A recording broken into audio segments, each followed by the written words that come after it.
జీవితాలను పరీక్షించుకోమంటున్నాడు.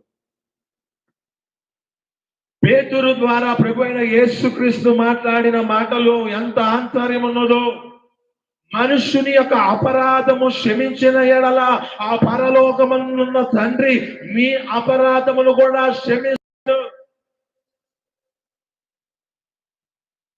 క్షమించబడాలి. క్షమించబడాలంటే మన జీవితంలో క్షమించే గుణము మనలో ఉండాలి. తెలిసిన మాట ఒకటి జ్ఞాపకం చేసుకుంటే, ఒక సహోదరుడు ఒక దగ్గర అప్పు చేశాడు. ఎంతో ఎక్కువ తీసుకొని చేశాడు. అదే సహోదరుడికి ఒక అప్పు కలిగింది. ఇంకొక వ్యక్తికి ఇచ్చాడు. ఈ యొక్క వ్యక్తిని జ్ఞాపకం చేసుకుంటే, ఎక్కువగా ఇచ్చిన వ్యక్తి ఆ వ్యక్తిని విడిచిపెడితే, ఈ తక్కువగా ఈ యొక్క వ్యక్తి ఏ విధంగా ఒక